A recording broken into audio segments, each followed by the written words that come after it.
Good morning student. ગઈકાલે આપણે બેક્ટેરિયોસ્પર્મમના sexual રિપ્રોડક્શનમાં fertilisation સુધી જોયું હતું. એટલે કે સ્પર્મેટિયમ સેલ છે એનું ન્યુક્લિયસ અને એક સેલનું ન્યુક્લિયસ બે ફ્યુઝ થઈને ઝાયગોટ પ્રોડ્યુસ કરતું હતું. તો એ ઝાયગોટનું ફર્ટિલાઇઝેશન પછી શું થાય છે, ક્યાં ક્યાં ચેન્જીસ જોવા મળે છે એ આજે જોવાનું છે. એટલે કે post fertilisation, after fertilisation changes. તો આજે ચાલુ કરીએ post fertilisation change. After fertilisation the trichogyne severs and zygote nucleus divide meiotically, એટલે કે મિયોસિસ રીતે સેલ ડિવિઝન જોવા મળશે. અને મિયોસિસ રીતે સેલ ડિવિઝન જોવા મળે તો ડિપ્લોઇડમાંથી હેપ્લોઇડ અને એકમાંથી 4 એટલે કે 4 હેપ્લોઇડ ન્યુક્લિયાઈ પ્રોડ્યુસ થયેલા જોવા મળશે. અને સાયમલ્ટેનિયસલી એટલે કે એની સાથે જ સાથે protuberances in the carpogonial wall are form and each single nucleus migrates, એટલે કે હરેક ન્યુક્લિયસ માઇગ્રેટ થઈ જશે, એટલે કે છૂટો પડી જશે અને એની ફરતે વોલ ફોર્મેશન થઈ જશે. એટલે કે each nucleus convert into separate cell. એટલે કે એક ન્યુક્લિયસમાં જે અહીંયા 4 હેપ્લોઇડ ન્યુક્લિયસ મળ્યા છે એ 4 હેપ્લોઇડ ન્યુક્લિયસમાંથી 4 હેપ્લોઇડ સેલ ફોર્મ થઈ જશે. These protuberance become separated from the carpogonial wall and are called gonymoblast initial. Gonimoblast initial કોને કહેવાય એ આપણે ડાયાગ્રામમાં જોઈએ.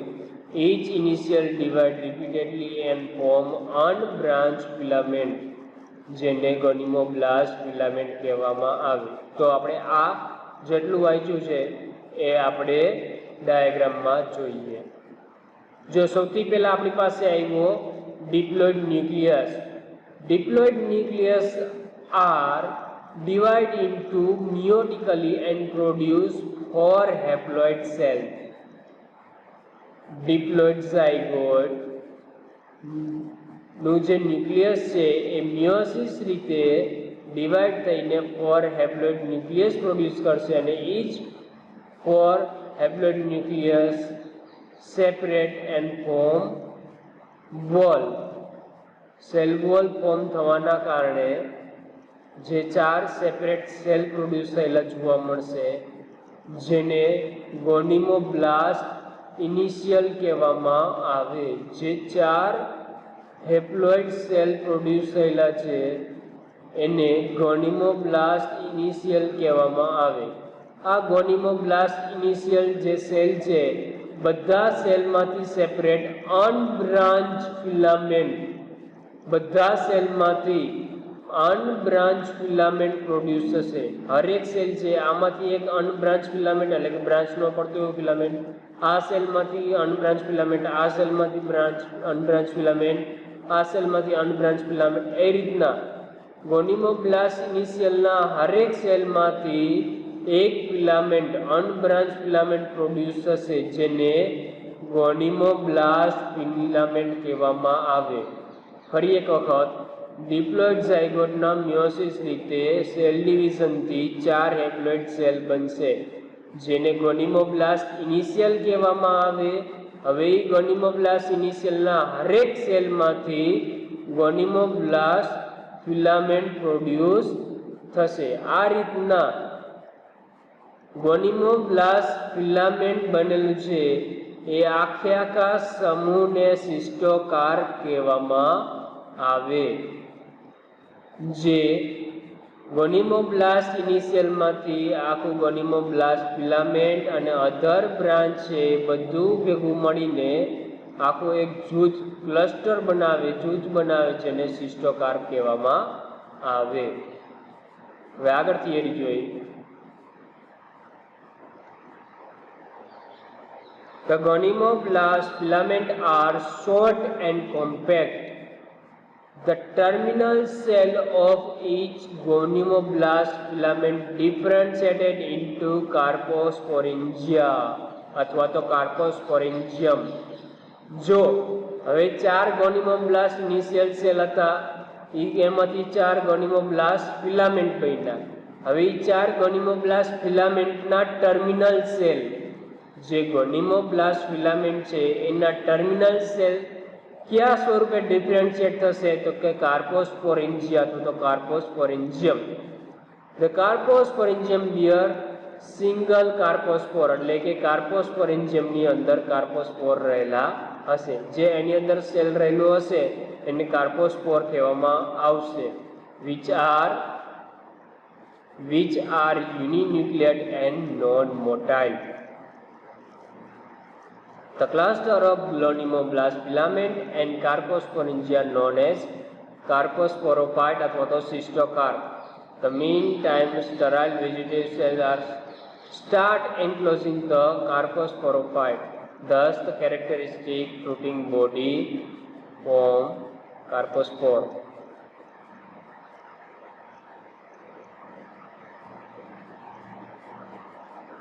cystocarp. જે ડાર્ક એટલે કે આટલું ડાર્ક સેલ એટલે કે ગોનિમોબ્લાસ્ટ ફિલામેન્ટનો જે ક્લસ્ટર છે એને કાર્પોસ્પોરોફાઇટ કહેવામાં આવે.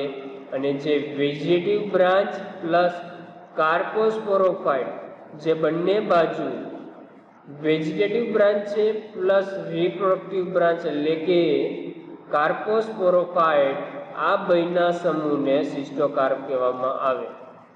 આટલું જ સમૂહ લ્યો જે ગોનિમોબ્લાસ્ટ ફિલામેન્ટનો સમૂહ છે તો એને કાર્પોસ્પોરોફાઇટ કહેવામાં આવે.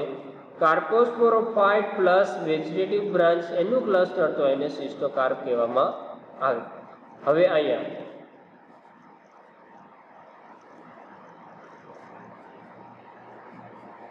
જે ગોનિમોબ્લાસ્ટ ફિલામેન્ટ છે એનો ટર્મિનલ સેલ, આપણે શું કીધું હતું? ગોનિમોબ્લાસ્ટની સેલમાંથી ગોનિમોબ્લાસ્ટ ફિલામેન્ટ પ્રોડ્યુસ થાય.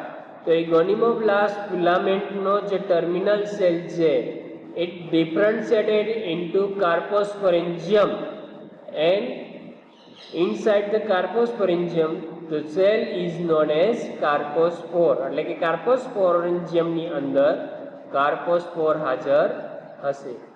હવે next topic, germination of carpospore. એટલે કે કાર્પોસ્પોર છે કાર્પોસ્પોરેન્જિયમમાંથી છૂટો પડશે, લિબરેટ થશે, transfer in another subsystem and produce new thallus structure. જે આ થિયરી છે ભણીએ. લિબરેટેડ કાર્પોસ્પોર એટલે કે કાર્પોસ્પોરેન્જિયમમાંથી છૂટો પડેલો કાર્પોસ્પોર. તો liberated carpospore germinate and from haploid filamentous structure which is unlike the Petrospermum plant and resembles the algae Catrinsia. જો algae Catrinsia or algae juvenile stage આપણે આવ્યું હતું શરૂઆતમાં asexual reproduction, haploid filament structure, જે બેટ્રિકોસ્પર્મમ જેવું સ્ટ્રક્ચર ન દેખાતું હોય પણ એક ફિલામેન્ટ જેવું સ્ટ્રક્ચર જોવા મળે.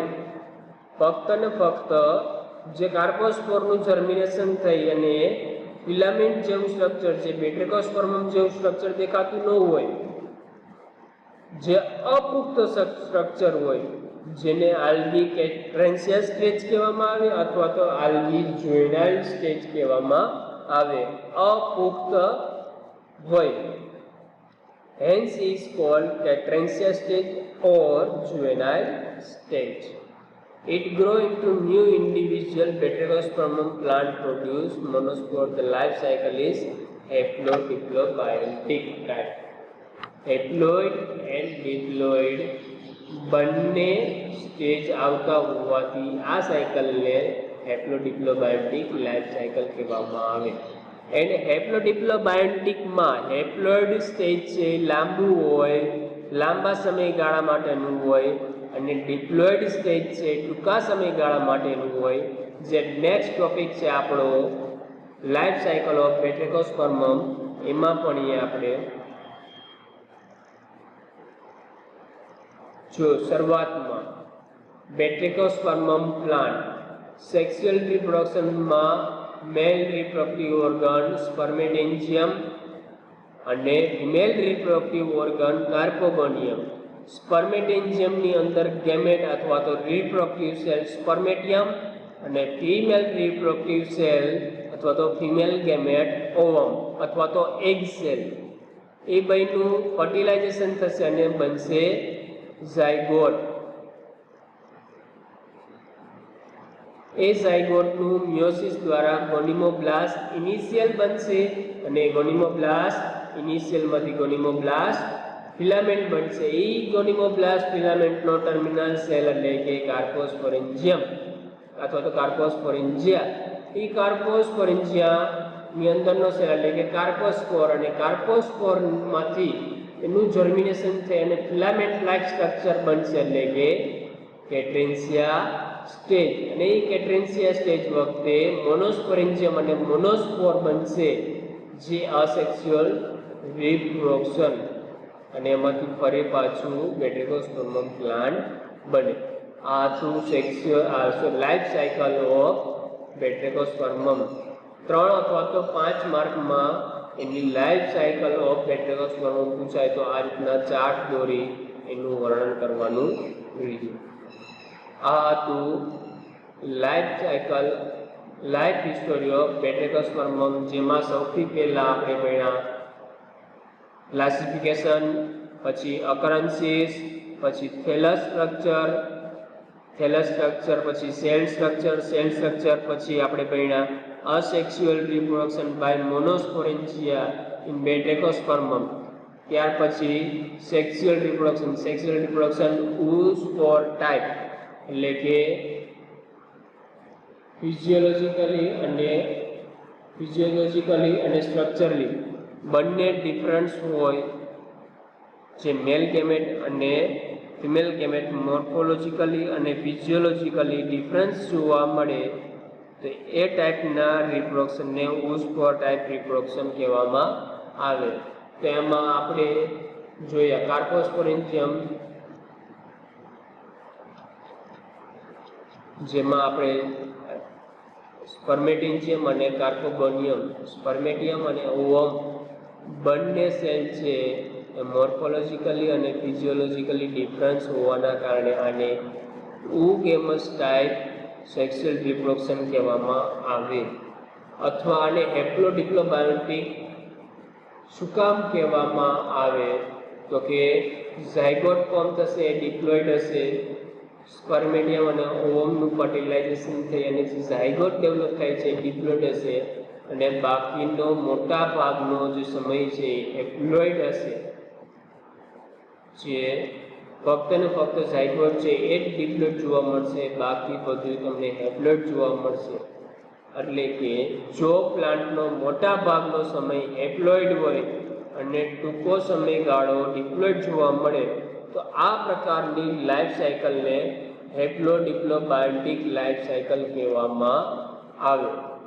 જો પ્લાન્ટનો મોટા ભાગનો સમય હેપ્લોઇડ હોય અને થોડોક જ સમય એટલે કે ઝાયગોટ સ્વરૂપે તમને ડિપ્લોઇડ જોવા મળે તો આ પ્રકારની લાઈફ સાયકલને હેપ્લોડિપ્લોન્ટિક લાઈફ સાયકલ કહેવામાં આવે.